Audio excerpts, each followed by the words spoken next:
Through the courtesy of the Smithsonian Institution, we show the development of the typewriter, starting with the birth typographer of 1829.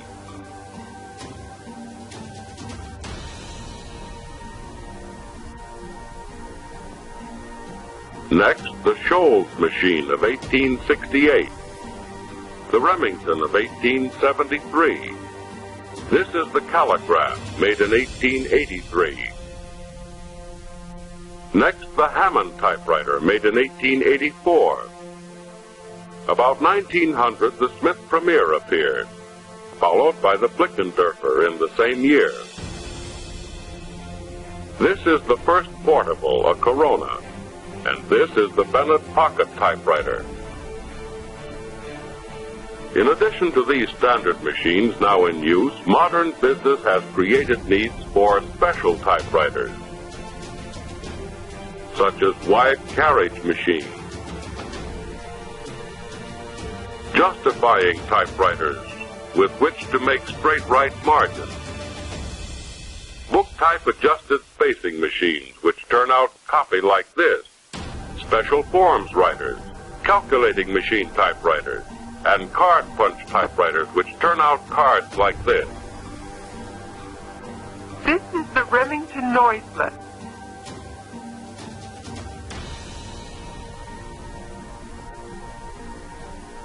The Burl.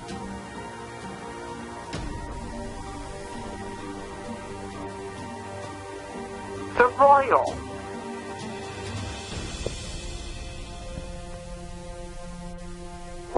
The Underwood. The Woodstock.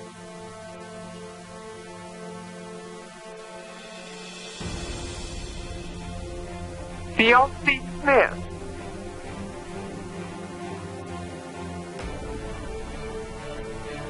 The Remington Standard.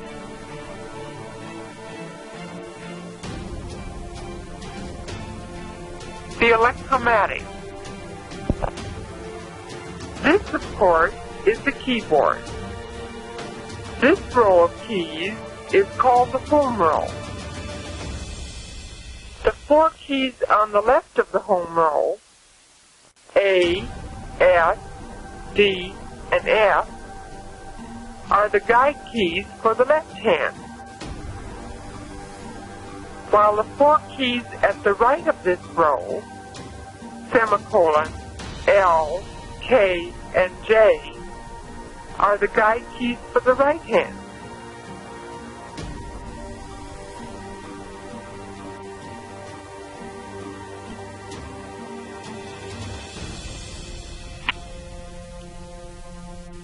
These keys are struck by the fingers of your left hand.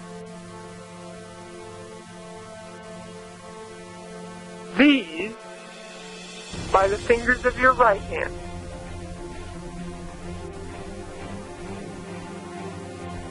Each finger strikes certain keys as illustrated in the fingering chart of your instruction book.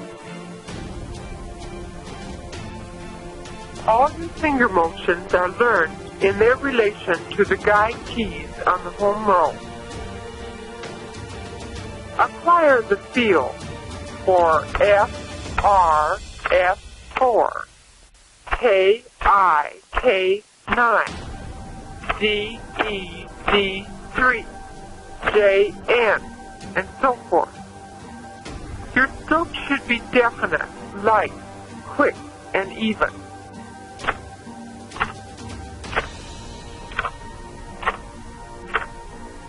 Hit the centers of the keys.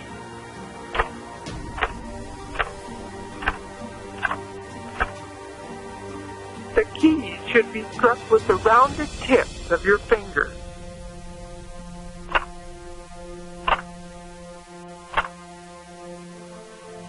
If you strike the keys with your fingernails, you are apt to have aching fingers or chipped nails. If you want to become a good typist, it will be advisable to follow a conservative nail style. Stroke the keys with your fingers curved.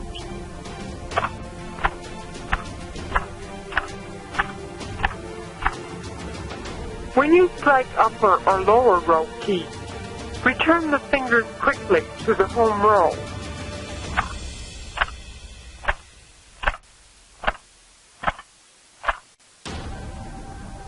Don't let your fingers cling to a key like this.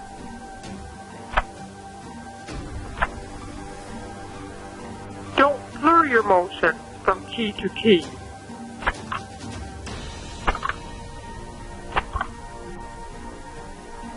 Keep your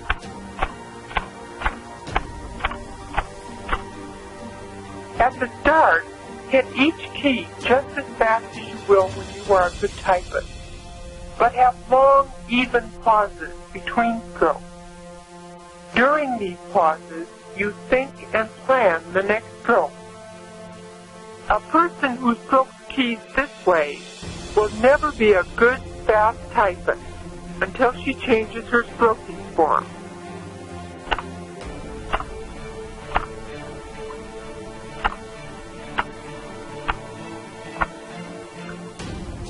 You see, there are no pauses, no spare time between strokes.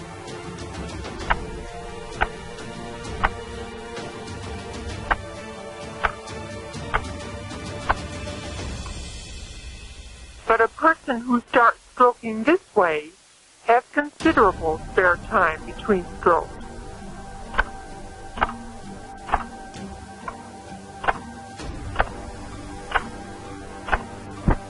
Later, the spare time is cut down.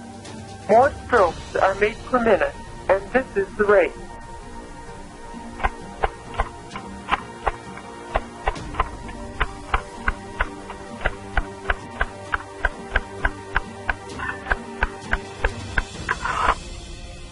Still later, it becomes this.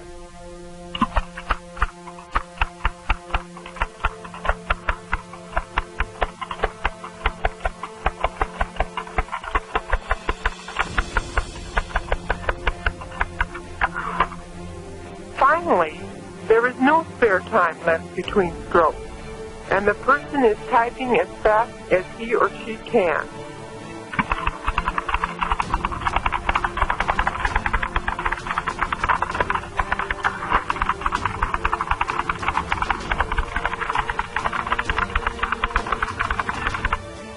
Exercises will develop your keystroking. To develop your precision and rhythm, strike the home row keys alternately, from the outside in, and then out again.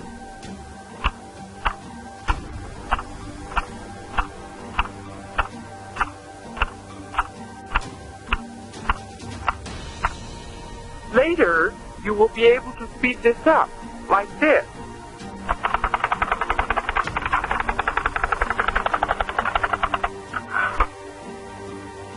To develop your finger agility and control, use 2 fingers of each hand to strike the keys on the 3 rows in an alternate figure 8 pattern.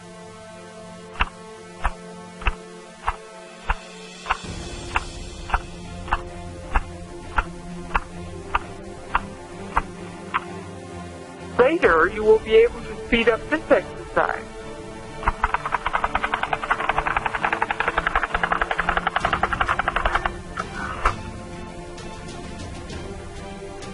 This exercise can also be done with the middle 2 fingers.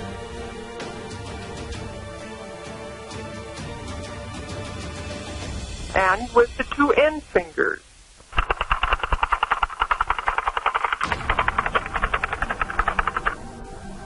Learn to gauge your touch or stroking so as to produce copy of an even flatness. This is the mark of a good typist. Look at your type sheet. Your copy should not look uneven like this.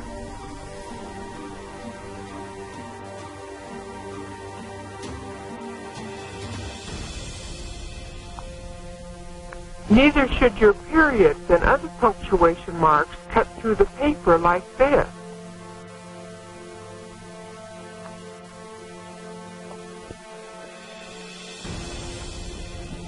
On the electromatic, The type bars are operated electrically. First, you start the motor by pushing this switch. Then strike the space bar several times to see if your motor is running. If there is no carriage movement, you'd better check the electrical connection. The motor turns this power roll.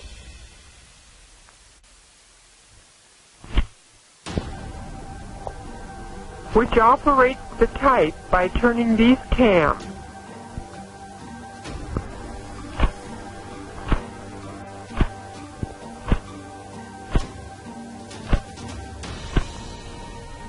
All type impressions are mechanically made uniform, regardless of how hard you strike the key.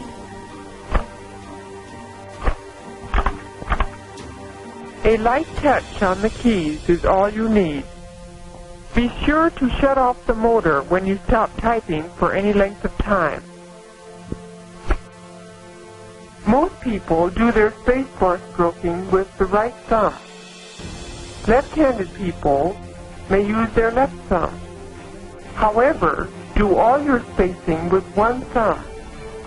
Hold your thumb naturally, not here, but here, and stroke the spacebar with the lower side of your thumb.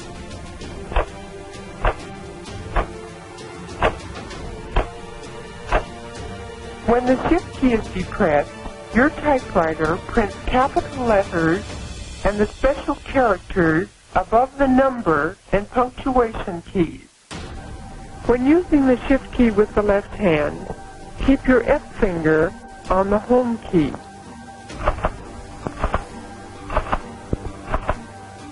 When your right hand is used, keep your J finger on the Home key so that your guide positions are not lost. At first, shift evenly in 3 counts. Shift key down, keystroke, Shift key up. Later, with experience, you can speed up the action this way.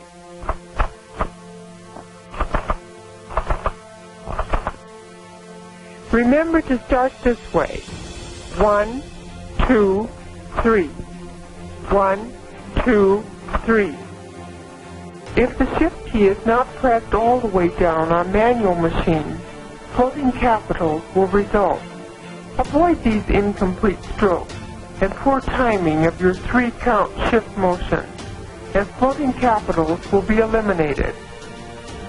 To write a number of capital letters in succession, press down the Shift lock key. This shifts the type in some machines and raises the carriage in others, and locks it, so that only capital letters and uppercase characters will be written. To release the lock, press down either Shift. Operated by the motor, requires only a light touch on the Shift key.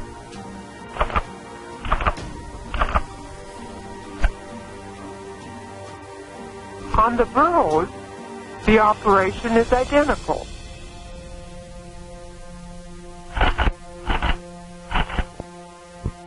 To backspace, use your little finger on this like this.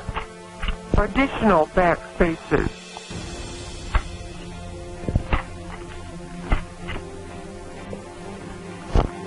Frequent use of the backspace key for striking over lightly struck letters takes poor stroking form and wastes time. And don't backspace strike over incorrectly struck letters. Those are errors which you should not have made, and if made, should be erased neatly. On the Electromatic, the space key is operated electrically. It requires only a light touch.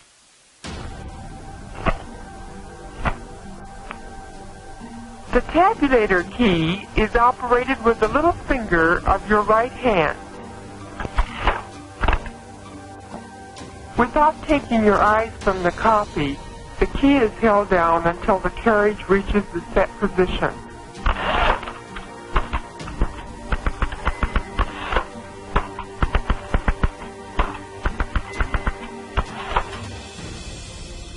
On machines equipped with bar tabulators, indent by stroking the tabulator bar with the first finger of your right hand.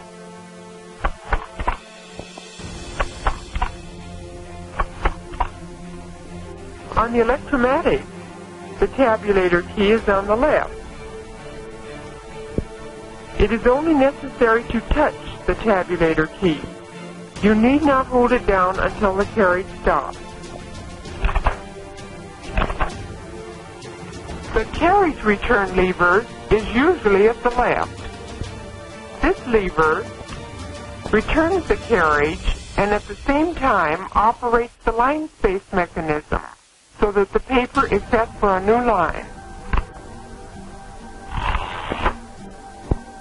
On manually operated machines, learn to return the carriage with a quick circular movement of your left hand, avoiding unnecessary effort and lost motion. Learn to judge how hard to hit the carriage return lever so that the carriage returns the whole way without banging against the margin stop. That was not hard enough. That was too hard. That was better. Your hand should drop from the lever when it is about in line with the left frame of the machine and should be back on the keys when the carriage reaches the right stop.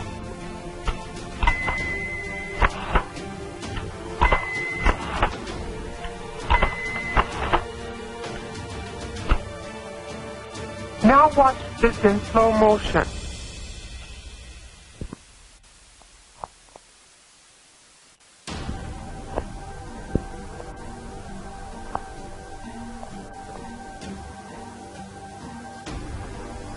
For additional line spaces, after the carriage has returned, strike the carriage return lever as often as required.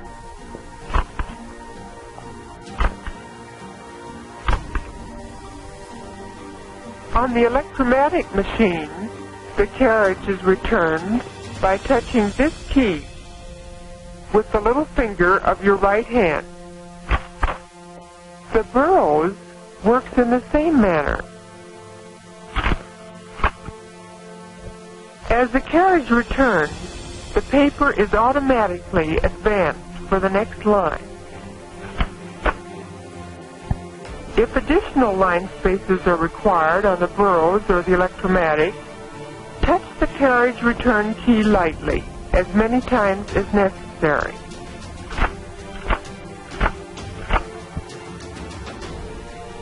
Now let's see about paper insertion. This is the paper table. This is the paper guide. This is the paper bale. And this is the platen. The paper guide can be moved to any point on the paper table. Its position in relation to the carriage or line scale is determined from this scale on the paper table. L.C. Smith, Remington, Underwood, and Woodstock machines have similar scales. The paper tables on the electromatic and Burroughs machines do not have line scales. Therefore, the position of the paper guide is determined by inspection. The paper rests against the paper table and the paper guide as it is fed into the machine.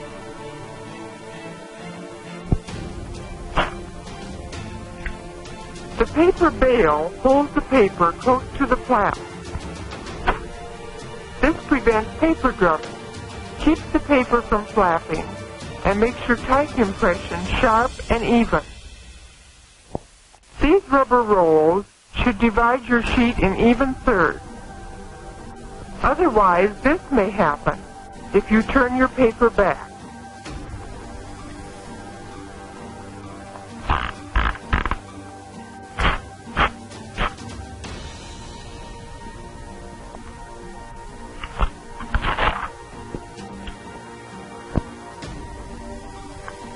The paper feed rolls are out of sight under the platen. These rolls and the platen feed paper into the machine and hold the paper in position.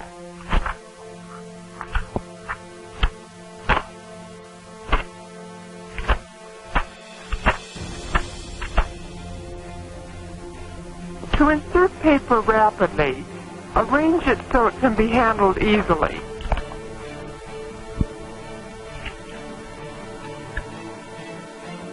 Pick up the sheets with your left hand, fingers above and your thumb below, near the middle of the left edge of the sheet. Place the sheets on the paper table, with the left edge against the paper guide, and the top edge firmly touching the feed roll. With your right hand, give the platen knob a rapid twirl and turn the sheet to the writing line. As you let go of the platen knob, bring your right hand forward and with your right thumb, move the paper bale in place so that the paper is held firmly under the paper bale. You can do this in 5 counts. 1, 2, 3, 4, 5. Now watch the counts and motions blend into one continuous action.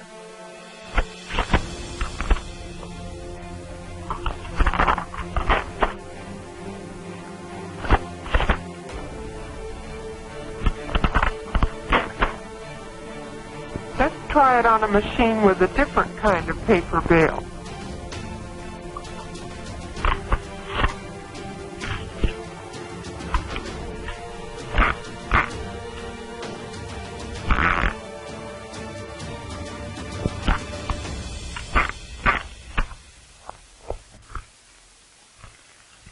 When you use a carbon pack, be sure to use smooth carbon and insert the pack squarely in the machine.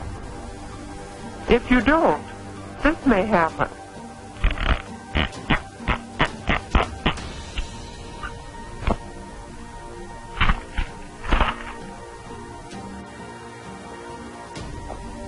This means wasted paper and lost time.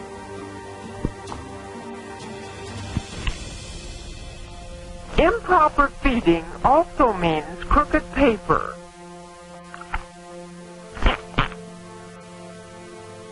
When this happens, use the paper release lever, which releases the pressure on the feed rolls and permits the paper to be adjusted. Line up your paper with the paper guide. Then turn the paper down and check it with the alignment scale.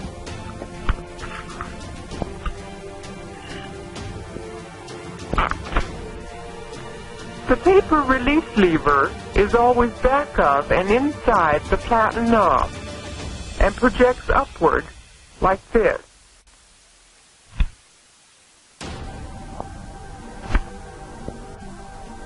The electromatic, however, has the release lever at the left.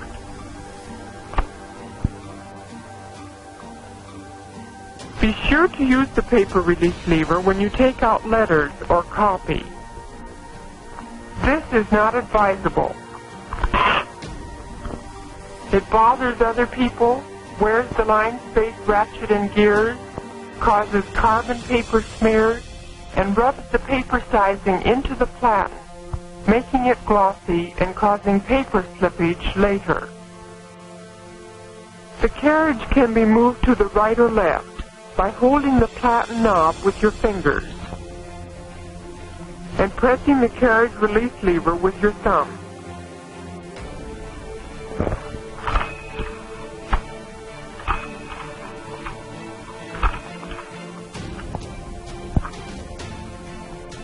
Machines have 2 carriage release levers, one at the right and one at the left.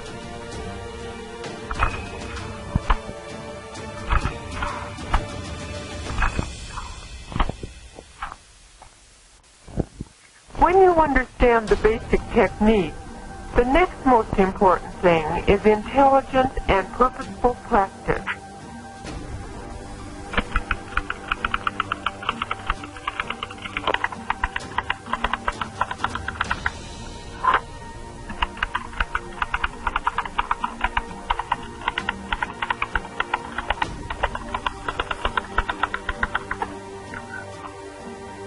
Your forearm, wrist, and back of hand should slant upward, parallel to the slant of the keyboard.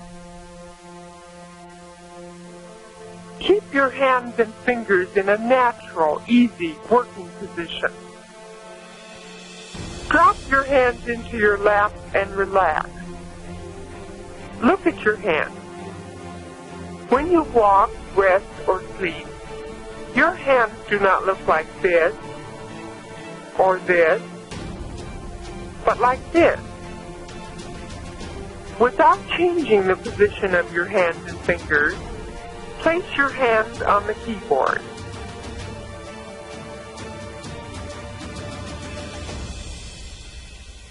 Fingertips down, wrists flat. That's your typing position, with your fingers on the second or guide row of keys. Your wrist should be comfortably down and in line with your forearm, palms close to the keyboard and frame.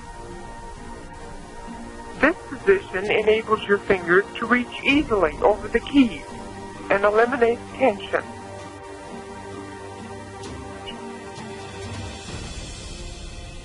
You should have almost no movement in your wrist and forearm.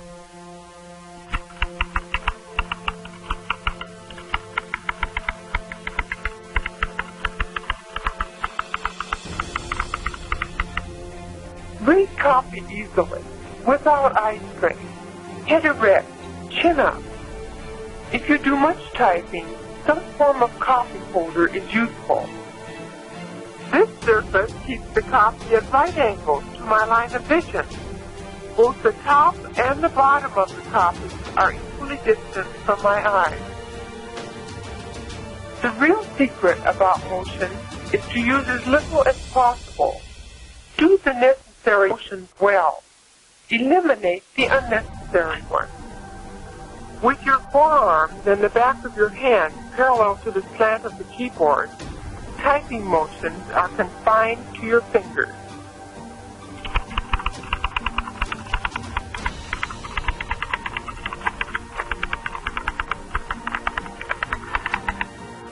Some typists use these finger motions.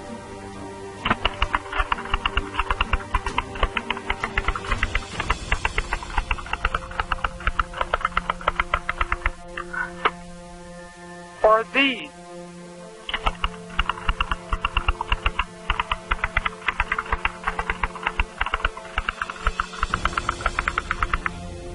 Their fingers travel miles through the air and unnecessarily use much energy every typing day.